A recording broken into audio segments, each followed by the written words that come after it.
Bem-vindo a mais um episódio da Bíblia Aberta. Se não teve a oportunidade de assistir ao último episódio, pode sempre assistir na Rede Novo Tempo ou na Rádio RCS. Hoje estamos a dar a continuidade à temática A Missão de Deus junto de nós. E vamos de uma forma particular, juntamente com o Pedro. Pedro, bem-vindo. Olá, Luís. Vamos de uma forma particular analisar e aprofundar esta temática. Nós sabemos que a missão, ela não é uma atividade da igreja. Podemos ver no último episódio que a missão, ela é um, podíamos dizer, um traço do caráter de Deus, e vemos que há um Deus em missão. Sabemos que a fé cristã, ela é intrinsecamente evangelística ou até missionária. Nós podemos ver até que, ao olharmos para as nossas Bíblias, podemos dizer que a Bíblia é um manual de missão. Ao começar logo o Novo Testamento, nós temos 4 evangelhos que nos falam exatamente disso, da palavra a evangelizar. Pregações poderosas, demonstrações poderosas daquilo que é a ação de Cristo, desse Deus encarnado aqui nesta terra. E se começamos com os 4 evangelhos, também temos recordações vivas daquilo que é a pregação missionária, e que são as epístolas, que ainda continuam a ser instrumentos extraordinários e atuais e autênticos para esse trabalho de missão. Mas se nós estamos a olhar para esta missão, que é uma missão da parte de Deus, e que ela envolve e vai envolver, como nós vamos ao longo deste episódio, refletir a sua igreja, nós temos que compreender, em primeiro lugar, esta missão deste Deus triuno, que é nesta noção triuna de Deus que nasce o conceito depois também da própria igreja. É verdade, a dimensão de que o ser que Deus é muito importante para compreender quem nós somos e qual é a missão a que somos chamados. Podemos explorar esse tema reconhecendo que nós nunca na vida vamos saber quem Deus é. Mas há uma coisa que nós podemos saber, é como Deus está revelado. Sim, Ou seja, vamos conhecê-lo através da sua revelação. É claro que neste momento, como diz o apóstolo, nós só vemos como em espelho. Quer dizer, mesmo a revelação que temos é extremamente limitada. Isto é só um parênteses para dizer que sempre que olhamos de alguma maneira e procuramos na Bíblia entender Deus, a sua essência, nós estamos no campo do, do impossível. Mas onde é que este campo do impossível se torna possível? Naquilo que está revelado. Ora, a revelação da Bíblia é clara. Deus é Pai, Filho e Espírito Santo. Foi assim que Jesus nos deu o exemplo através do batismo, foi assim que os apóstolos afirmaram, foi assim que Jesus afirmou, nós daqui a bocadinho já leremos isso, que nós devíamos ensinar e batizar precisamente em nome do Pai, do Filho e do Espírito. Mas ao longo de toda a Bíblia encontramos, na verdade, tanta informação, tantos traços dessa revelação. Um assunto, ou uma forma de abordar a revelação de Deus como sendo o Deus revelado em três pessoas, o Deus Pai, o Deus Filho e o Deus Espírito, é precisamente esta compreensão que eu agora gostava de partilhar, Luís, aqui contigo e com todos os que estão connosco aqui na Bíblia Aberta. É que a forma como Deus está revelado diz muito sobre a sua missão. sim, exatamente. Ora, nós já identificámos aqui, ainda no episódio anterior, e hoje vamos continuar, a tua introdução já reforçou isso, que Deus tem uma missão. E a sua missão tem a ver connosco, seres humanos. Ora, como é que Deus está revelado de uma forma que, na verdade, é, faz parte da sua missão? Podemos definir isto da seguinte maneira. Primeiro, a Bíblia revela que Deus, o Pai, é o Deus da ordem, é o Deus dos princípios. Ele estabelece princípios. É o Deus que mantém todas as coisas. É o Deus da autoridade. O que significa que eu respondo a este Deus com o quê? Com obediência, com temor. Significa que o que Deus me está a revelar e a dizer como Deus Pai podia ser resumido assim: faz isto, este é o caminho, cumpre a minha vontade. E a revelação bíblica que nos dá esta dimensão do Pai é vastíssima. O próprio Jesus dizia realmente que ele não veio fazer senão a vontade do Pai. Significa que a autoridade do Deus Pai é o garante da ordem em todo o universo. E por isso ele é o Todo-Poderoso. É o Pai que envia a Jesus, e a Bíblia diz-nos que é o Pai que envia o Espírito também. É o Pai que envia. A autoridade está com ele. Os profetas muitas vezes davam esta revelação da parte de Deus. É este o caminho, como dizia o profeta Isaías, andai nele. E é toda esta dimensão de um Deus que estabelece a ordem, a estrutura, os princípios, é uma revelação do Deus Pai. Ora, grande parte da missão de Deus para nós é ajudar-nos precisamente a compreender esta noção de autoridade, de dependência. Mas depois nós temos a revelação de que Deus foi feito filho na pessoa de Jesus Cristo, Deus feito homem.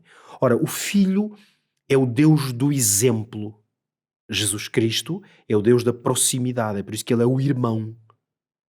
Ele é o Deus que está conosco, que está aqui ao lado. Ele é o Redentor. Ele é aquele a quem eu respondo com o quê? Se ao Pai eu respondo com obediência e temor, a Cristo eu respondo com intimidade e companheirismo. Porque Ele está aqui.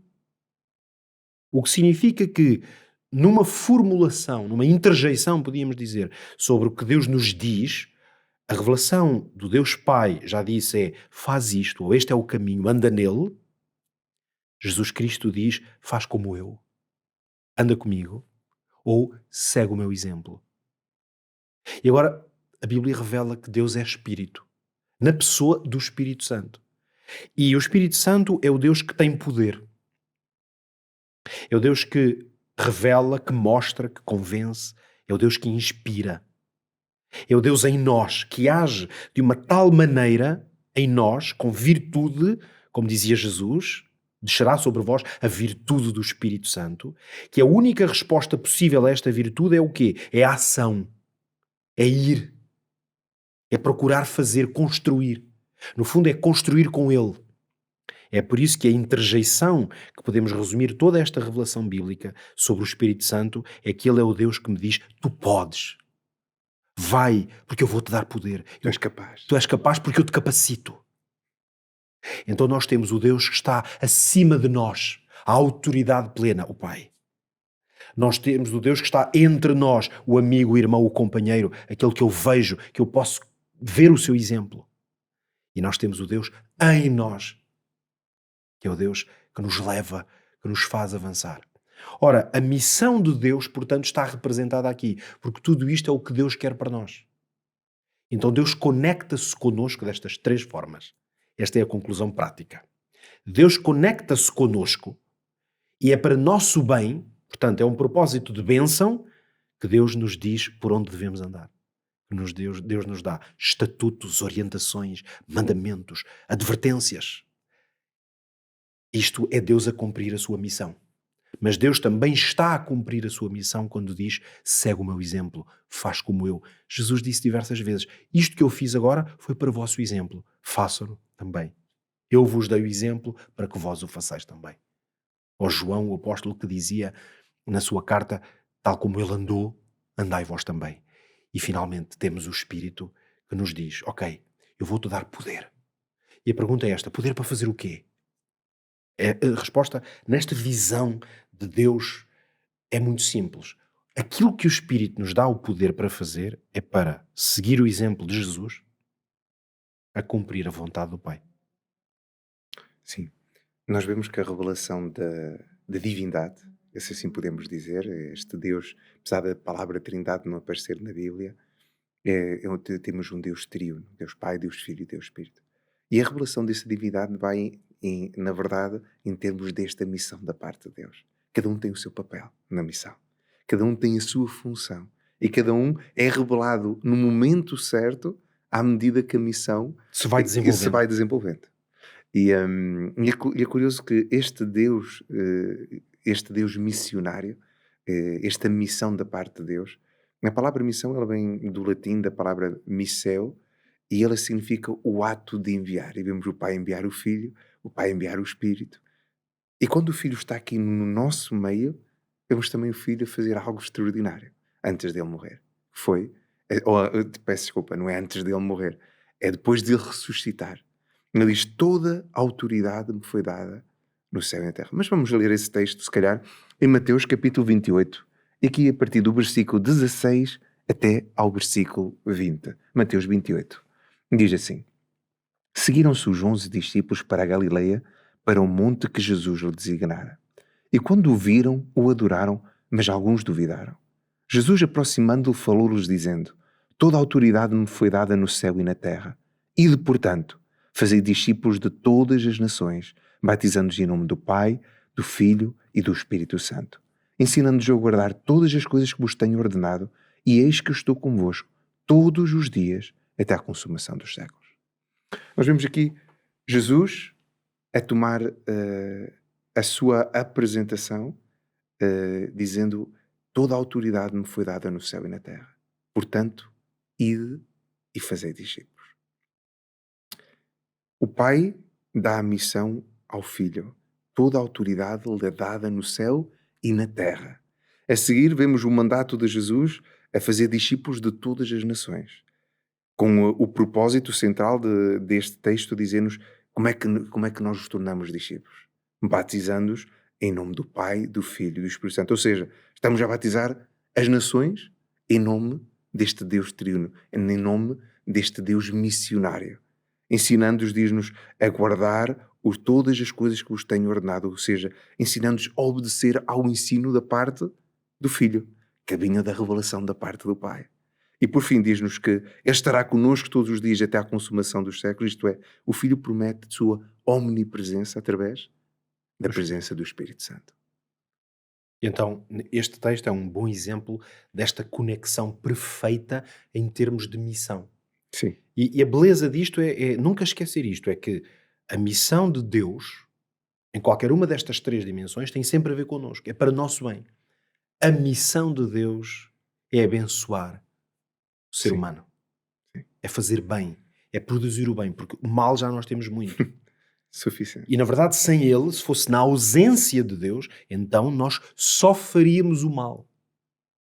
Isso vê-se cada vez mais nesta ausência de Deus, ou esta escolha de não procurar a Deus, vemos a evolução que a sociedade tem tomado. O mal prolifera. E a Bíblia tem, aliás, exemplos. Lembremos de período antes do dilúvio, quando Deus observou a terra e viu o mal conquistou tudo. Essa ideia de que se as circunstâncias e as escolhas da vida das pessoas as levarem a um afastamento completo de Deus, como ele não se impõe, porque essa é a sua natureza e a maneira como ele estabeleceu uma ordem neste universo para as suas criaturas, então o mal e as trevas ganham terreno. Ora, isto já nos permite fazer a ponte. Como o mal e as trevas têm essa tendência a ganhar espaço, o que Deus procura fazer é, os que quiserem entrar nesta dinâmica da relação com Ele, em que aceitam a autoridade de Deus, o exemplo do Filho, e querem o poder do Espírito, isso é para fazer o quê? É para conquistar outros. Na verdade é isso que é a missão. A missão que Deus nos dá como seus filhos, já vamos falar um pouco mais como seus discípulos, que Jesus deu o exemplo perfeito, essa missão não é senão a continuação da sua própria missão. É uma ideia de fazer bem, de resgatar das trevas para a luz, de produzir um bem, um fruto maravilhoso na vida das pessoas. Sim, sim. Ao nós vermos esta missão da parte de Deus, de produzir esse bem, de ser essa bênção, nós podemos ver também que se calhar face a esta grande comissão que Jesus já faz, é assim que é chamado, este texto que é o texto da grande comissão da parte de Jesus, nós podemos ver que quando um cristão ele acaba por não ser essa luz ou por não se manifestar, ele acaba por ser também a causa porque a escuridão ela se espalha. Nós vemos que aqui que o pai, a autoridade que o pai entrega ao filho, ela abrange todas as autoridades. A missão que o filho entrega aos discípulos diz-nos que abrange todas as nações. E o ensino que deve ser tido abrange tudo aquilo que Jesus nos tinha dado. E por fim, a missão diz-nos que vai durar até o fim dos tempos e nos é deixada a promessa da sua presença constante desde o inteiro. Quer dizer que, apesar de Cristo ser o centro da missão, ele não é a missão em si. A missão ela tem várias fases. Cristo foi o centro, mas não é com o término da morte, ressurreição de Cristo que a missão termina. Pelo contrário, Cristo encontra-se neste instante a interceder por nós, mas ao estar a interceder por nós, ele deixa à sua igreja uma missão. Esta missão de ir e fazer discípulos. E é curioso que nesta comissão de Mateus, O verbo principal é fazer discípulos, não é ir, não é batizar, nem é ensinar. Na verdade, é o único imperativo, enquanto todos os outros são particípios.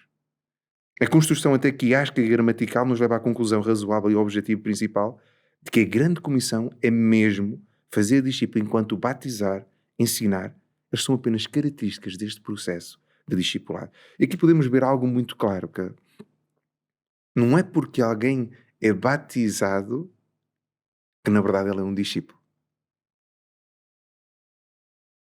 Vemos 4 aspectos simples e principais aqui nesta comissão. Jesus manda que os seus discípulos vão para a Galileia para estar com ele, versículos 16 e 17.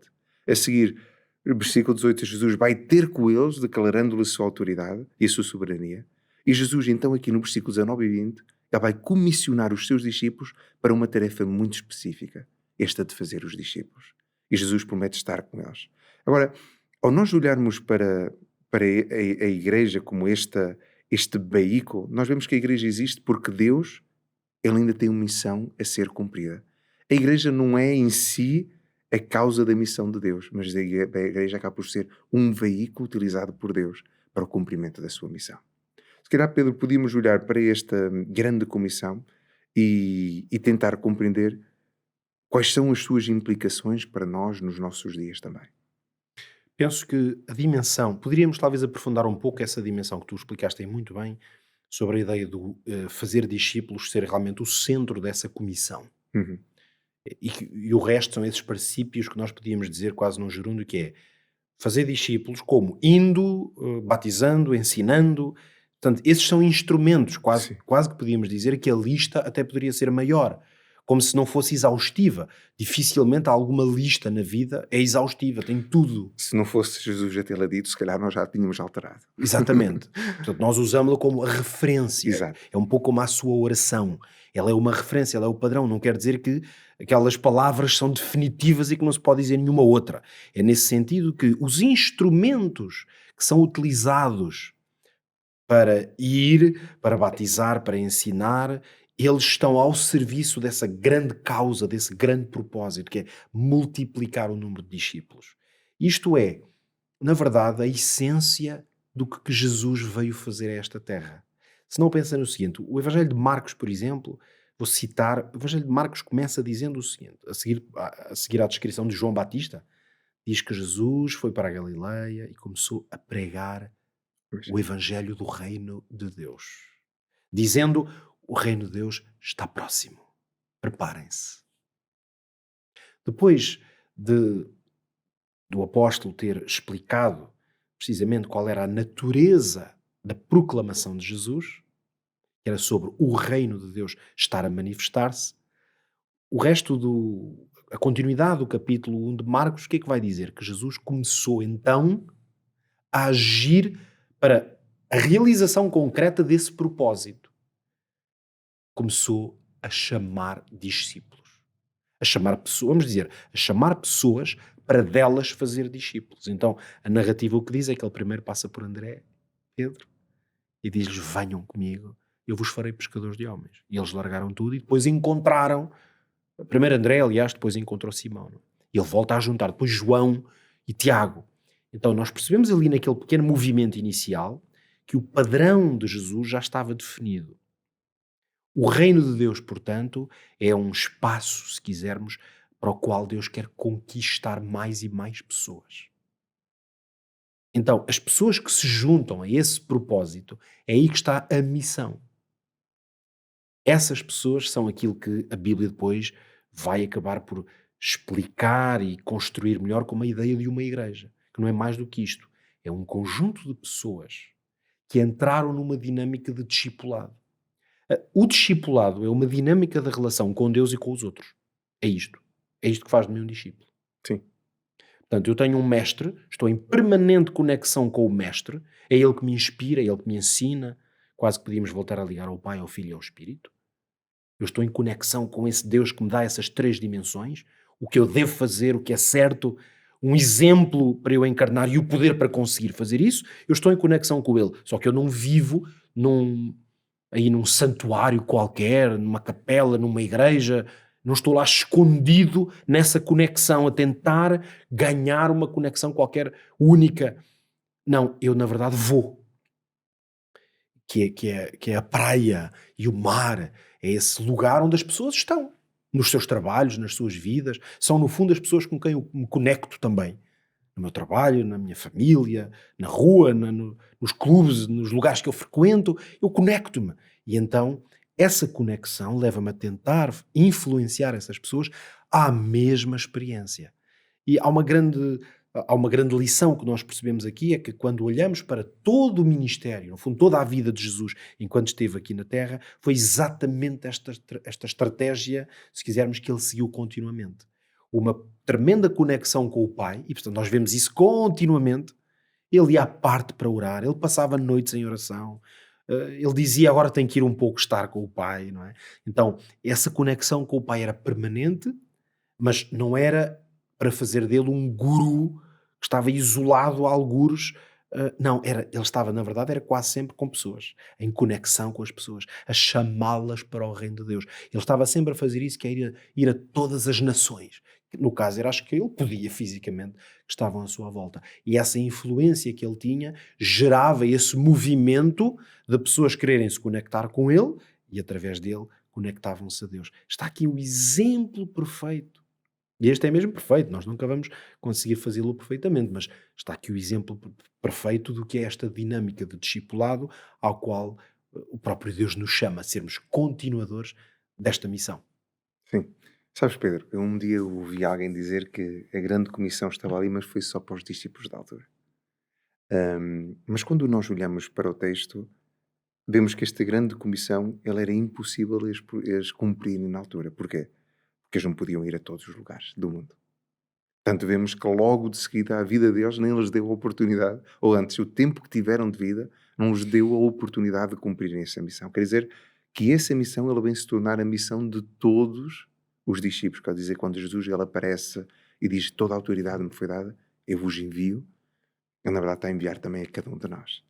E a compreensão que a igreja primitiva até tinha, os discípulos e a igreja primitiva tinham na altura, era que a igreja era a sua identidade, era a missão. Ou seja, este sentido da missão à eclésia, ele acaba por ir de congregar, chamar de todos os povos pessoas para se juntarem a este reino, ao reino de Deus. E a partir daí fazer de tal forma conexões, ou seja, se calhar na altura aquilo que nós podíamos chamar nos dias de hoje um cristão, um discípulo, era um influenciador. Um influenciador que ia, na verdade, permitir o reino se espalhar por todo o lugar onde ele estivesse. Onde um cristão estivesse, havia uma representação da igreja. Ele era a igreja naquele local.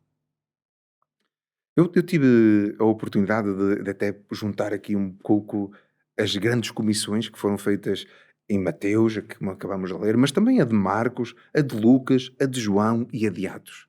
E aqui tentei fazer uma análise de tentar ver nestas passagens onde é que Deus ele dava autoridade, onde é que iam buscar autoridade para isso, quais eram os recursos que ele ia dar aos seus discípulos para cumprir a missão, qual era o alvo em cada uma destas comissões, assim qual era a mensagem a ser transmitida e a missão que eles tinham para desenvolver. Se nós olharmos para esta de Mateus, a autoridade ela é dada por Cristo, porque todo o poder lhe é dado, não só na terra, porque às vezes dizemos ele veio fazer com que todas as coisas convergissem nele, aqui na terra para ele, mas não é só na terra. Ele veio para reconciliar todas as coisas na terra, mas No céu também no também. céu. Ok? Ou seja, e com os recursos, em Mateus 28, 18 a 20, ele diz-nos que ele está connosco até ao fim. Podemos ver que o alvo são todas as nações. Não há nenhum povo. E aqui podíamos até lançar para esta visão escatológica da missão, Apocalipse 7, onde vemos que existem pessoas ali na volta de Jesus, de todos os povos, tribos, nações, de línguas, todas estão lá, à espera do Cordeiro. Qual era a mensagem? Partilhar com elas todas as coisas que Cristo ordenou. Missão. Discipular pelo meio de ir, batizar e ensinar. Se nós formos ao Evangelho de Marcos 16, versículo 15, é só um versículo aqui, a comissão, ele diz que a autoridade é no nome de Cristo, em seu nome. Os recursos, ele diz que é a promessa do próprio Pai, ou seja, o poder que Deus ele nos quer dar. O alvo, novamente, o mundo inteiro, a toda a criatura. Qual é a mensagem? O Evangelho. E aqui, a olharmos para este Evangelho, se calhar depois desta explanação, desta comparação das várias comissões, podíamos falar até um pouco do Evangelho Eterno, Sim. Apocalipse 14. E aqui nós encontramos a missão de ir e proclamar. Lucas 24, 46 a 49 vem-nos falar apenas do alvo, diz-nos que todas as nações, mas a começar ali por Jerusalém, onde eles se encontravam. Ou seja, eles deviam começar no local onde eles estavam. Qual era a mensagem? Estava na altura de se arrepender dos pecados. Se hoje o arrependimento até é um tema tabu, ninguém gosta de ser chamado à atenção, a verdade é que Cristo manda-nos a confrontar, se calhar de uma forma, não a cortar o relacionamento, como Deus fez através da sua pergunta, onde tu estás, mas se calhar ir ao encontro das pessoas que estão em Ele e ajudá-las a refletir na sua situação, na sua condição. E depois dá-nos a missão que era de pregar e testemunhar. João, ele tem apenas também um versículo, em João 20, 21, diz: enviados por Cristo, assim como Cristo foi enviado pelo Pai. Quer dizer que a missão que nós temos é a mesma missão que Cristo teve aqui na Terra. Por fim, formos ao livro de Atos, nós vemos que o recurso continua a ser o poder do Espírito Santo, quer dizer que é algo que Deus ele quer nos empoderar, capacitar, como dizia já há pouco, para nós podermos cumprir a missão. O alvo, o local onde ele estava, Jerusalém, Judeia, Samaria, mas até aos confins da terra. Sempre alargando. Sempre alargando. Qual era a mensagem? Mais uma vez, Cristo. E a missão? Eles tinham que testemunhar. Se nós repararmos na missão destes 5 livros, era discipular por meio de ir, batizar e ensinar, era proclamar a palavra de Deus, testemunhar. Isto é muito interessante porque mostra que um discípulo ele tem um papel muito pertinente e uma função onde quer que ele se encontre. E, na verdade, o discípulo ele não tem o papel apenas de pregar o Evangelho, mas podíamos dizer que o discípulo ele tem o papel de ser o Evangelho. Encarnar, no fundo, essa Encarnar, ideia de sim. encarnar. É muito interessante vermos essa explanação sobre esses momentos-chave, de facto, onde Jesus comissionou. Neste caso, como nós estamos, o contexto do nosso estudo aqui, da nossa reflexão é a missão de Deus, se- creio ser bom sempre enfatizarmos isto. Quando Jesus nos deu essa comissão, essas diferentes comissões, o que Ele está a fazer é a prolongar em nós aquilo que Ele próprio fez, aquilo que Deus está a fazer. E é por isso que realmente quase que podíamos fazer o seguinte a essa lista, juntar uma comissão que se encontra em Apocalipse. Sim, No fundo, é outra comissão.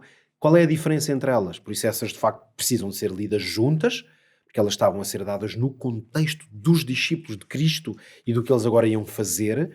Mas em Apocalipse 14, nós temos uma comissão que agora, como ela surge num contexto profético, exatamente.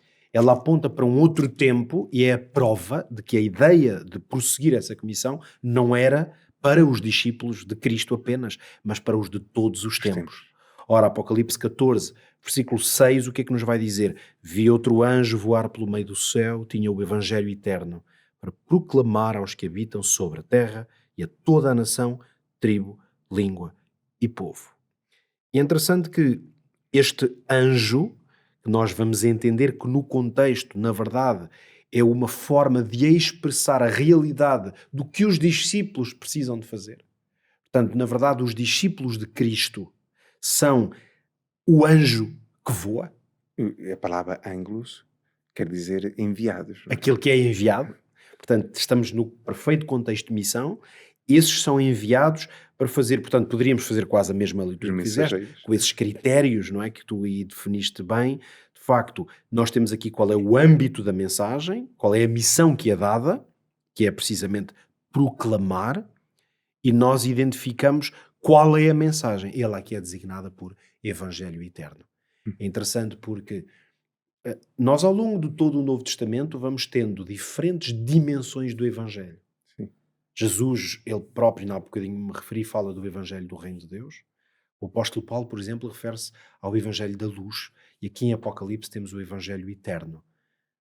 Eu creio que a maneira mais sólida de ler este conjunto de expressões é que elas representam diferentes dimensões que pertencem ao Evangelho. Não são novos Evangelhos, só há um Evangelho, mas ele é grande, ele é completo, ele é profundo, ao ponto de, em cada momento da história, não se consegue ir ao todo o Evangelho.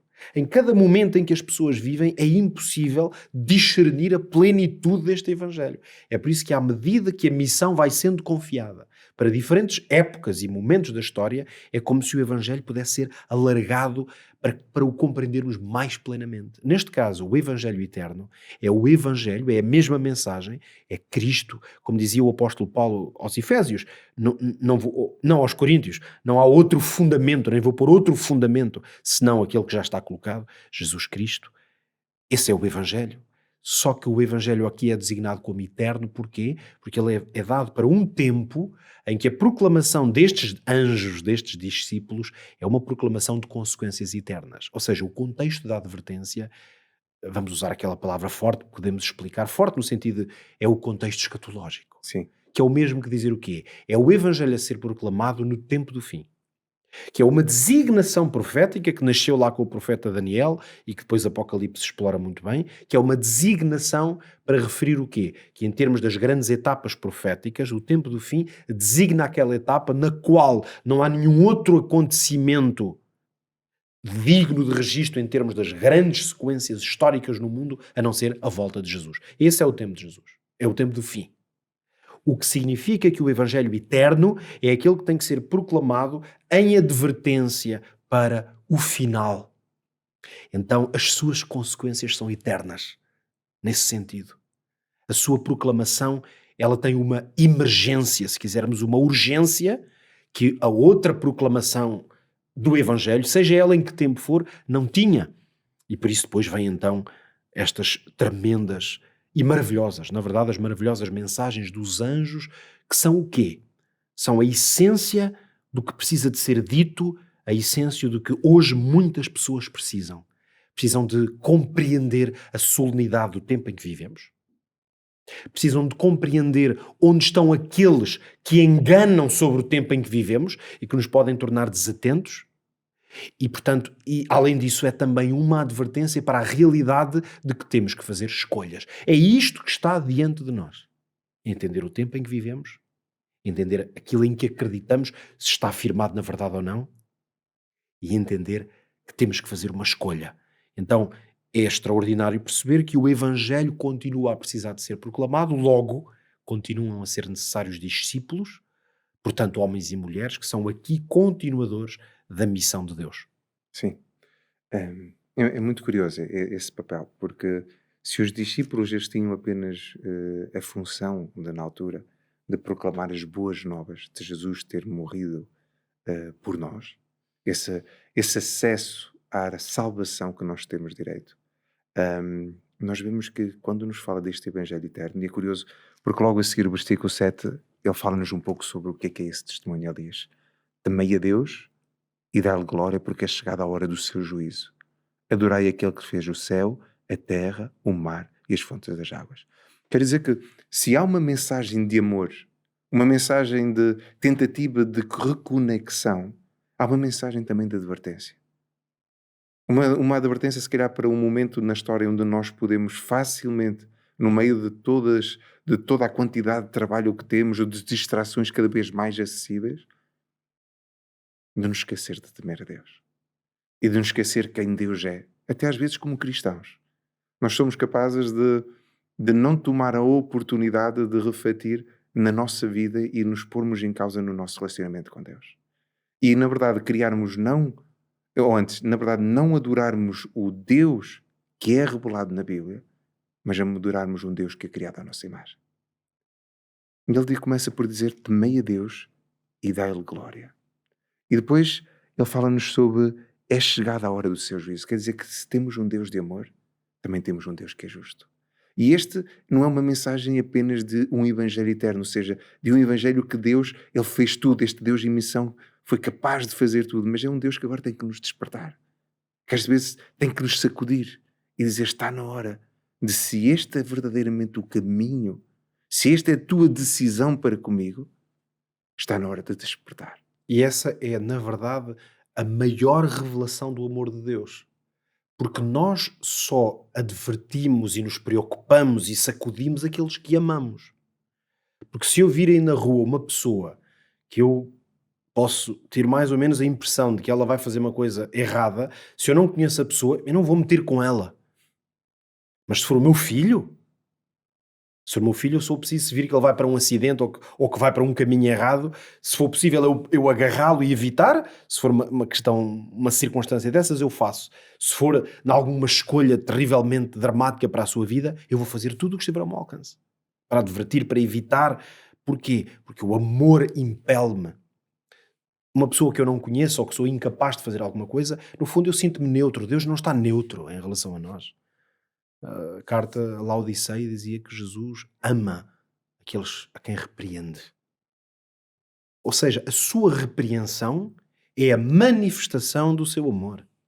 Que ele não está desinteressado. Ele não está de braços cruzados a olhar e dizer, deixa lá ver o que é que estes homens vão fazer. E ele repreende porque se importa.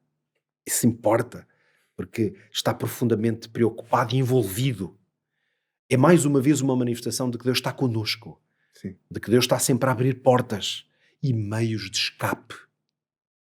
Nós fechamos, mas Ele está sempre a abrir. Por isso eu posso me voltar a referir a Apocalipse 3, quando há pouco disse que Deus ama aqueles que repreende, é exatamente o Deus que diz que está à porta. Ou seja, nós estamos a fechar portas, mas Ele está a ver se abre portas. As tais perguntas de Deus, estas advertências, como esta que estamos aqui a ler, que são a essência do Evangelho Eterno, é uma mensagem de amor na forma de advertência. Porque muitas pessoas precisam de advertência. Mas é que estas muitas pessoas, não nos iludamos. Estas muitas pessoas és tu e sou eu, Luís. E que às vezes não queremos ser advertidos. Queremos ser advertidos, custa ser advertidos. Eu sou crente. Eu até sou pastor, eu até sou pregador da palavra, eu sou discípulo há muito tempo, é muito difícil ser repreendido. Eu leio a Bíblia, eu oro todos os dias. Ou eu faço isto e aquilo, eu cumpro aquilo que... Um código de conduta. Código que eu estou mesmo... Não, e Deus tem que repreender. Ora, é muito difícil ser repreendido, especialmente quando estamos convencidos que estamos bem. Olha, e é complicado. Curiosamente, a mesma mensagem de advertência a que me estou a referir, carta à Laodiceia, diz precisamente, tu pensas que estás bem, que não tens falta de nada, e não vês, não te apercebes que és um miserável, um pobre, um cego e um nu. Portanto, esta advertência é um chamado a todos. Mas é curioso, Pedro, porque a carta da Laodiceia, no seu sentido profética, não é aplicada a todos em qualquer época, é aplicada a nós, nesta época. Nesta época, precisamente a que eu há pouco me referia, que coincide em tempos proféticos, coincide literalmente com este tempo de proclamação do Evangelho Eterno. É no tempo de preparação para a vinda do Senhor Jesus. Porque aí a missão de Deus vai se consumar plenamente. Plenamente, é. E a Bíblia deixa-nos uma visão clara de um mundo onde não haverá mais lágrimas, não haverá mais sofrimento, não haverá mais morte. Um mundo onde nós, esse Deus que veio ao nosso encontro, porque sentiu a falta de Adão e Eva no jardim do Éden, no seu momento de encontro diário com eles. Um Deus que vem tentar habitar no meio do seu povo através do tabernáculo. Um Deus que vem mais longe e vem se encarnar. Um Deus que deixa o seu Espírito para ajudar a preparar e que durante essa preparação, essa tentativa de, através do Espírito de convencer do pecado, da justiça e do juízo, de capacitar, de empoderar, de recordar, é o mesmo Deus que na verdade está a interceder para que nós possamos estar todos um dia com Ele pela eternidade. E isto é algo extraordinário. E ao terminarmos, Pedro, a mensagem de hoje, eu gostaria de ver contigo a parte prática desta missão da Igreja. Queres falar um pouco sobre isso? A Igreja vive no mundo, a Igreja está no mundo. A Igreja existe para fazer aquilo que desde o princípio Deus estabeleceu, para a ideia de um coletivo. Basta pensarmos em Gênesis e em Abraão, o primeiro homem, no fundo, a quem Deus chama com essa ideia de construir um coletivo. Não é? E Deus dizia-lhe que em ti serão benditas todas as nações da terra. Então Deus escolhe um homem para o abençoar, portanto, faz-lhe promessas de bênção, vou abençoar-te grandemente, vais ter uma família que vai ser como a areia do mar, que era obviamente, particularmente naquele tempo, uma forma de entender a bênção e a prosperidade. numa grande família, Deus promete riqueza àquele homem, mas coloca essa riqueza nas mais diversas áreas da vida, coloca-a num contexto, que é o contexto da missão. Que é dizer-lhe, tu vais, não vais ficar aqui. Porque se ficares aqui, ok, eu chego à tua casa e digo-te vou-te abençoar muito, tu vais dizer que maravilha. E então vai ser uma coisa que poderia ser percebida apenas como um ato quase arbitrário, quase por sorte. E nesse caso, a bênção de Deus, Abraão poderia interpretá-la um pouco como nós se nos calhasse aí a lotaria. Ou seja, nós não trabalhámos por aquele dinheiro, não fizemos nada, mas grande sorte. Calhou-nos aquela bênção. Aliás, é por isso que costuma dizer-se que a maior parte das pessoas, pequeno parênteses, mas que conecta, a maior parte das pessoas que acabam por ganhar em jogos de sorte, em lotarias e outras coisas, Parabéns. normalmente, rapidamente, voltam à mesma condição, mesmo financeira, muitas Sim, delas. sim, sim, sim. Porquê? Porque é uma coisa que lhes cai em cima e que, portanto, no fundo é altamente egoísta. E a tendência é usufruir e gastar de forma egoísta. Ora, Deus não queria abençoar Abraão para o egoísmo. Então diz-lhe, tu vais sair daqui, deste lugar onde tu já és rico, onde já tens conforto, onde eu te posso abençoar e tu vais desfrutar aqui à grande, mas não é isso que eu quero. Por isso eu vou mandar-te para outra terra. Então ele tem que ir. E já conectamos com as comissões, que implicam sempre essa ideia de movimento. Vai, procura, proclama, voa. Esse movimento, Abraão foi chamado a esse movimento. E esse movimento tem um propósito. Tu vais chegar a uma terra maravilhosa, a partir da qual tu serás uma bênção para todas as nações. E curiosamente, conectamos tudo o que estivemos a ver com Abraão, porque ele também recebe basicamente uma comissão. Curiosamente, até na estrutura é muito semelhante a esta. O alvo é atingir muitas pessoas. Então, a igreja tem este chamado, como tu dizias, o teu desafio era, isto é muito prático porque o que isto pretende, esta ideia de uma missão da qual eu sou continuador, porque Deus me designa, é uma ideia muito prática porque ela serve para abençoar, serve para produzir bem. Por isso Jesus usava com muita frequência como metáfora do que acontece na vida dos discípulos o fruto. Eu te chamei Verdade. para dar fruto. Não foste tu que me escolheste, ou não foste vós que me escolheste, fui eu que vos escolhi a vós. Para quê? Para irdes e dardes muito fruto. A ideia do fruto é que na abundância do fruto todos são saciados. Na abundância do fruto, não apenas eu tenho a alegria de produzir o fruto, mas quem come o fruto não é a árvore. O fruto parece que existe na árvore para que não apenas ela possa continuar, mas para que outros desfrutem dela. Sejam abençoadas. Outros se possam refastelar na maravilha, na doçura e no sumo que uma fruta tem.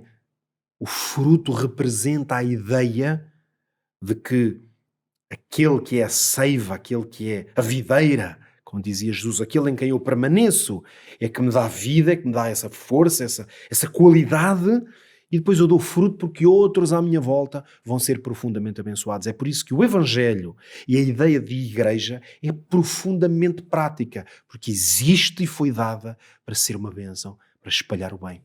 Quer dizer que a noção de igreja, vista na ótica de Deus, ela não é um local para nós irmos e assistirmos a um programa. É isso.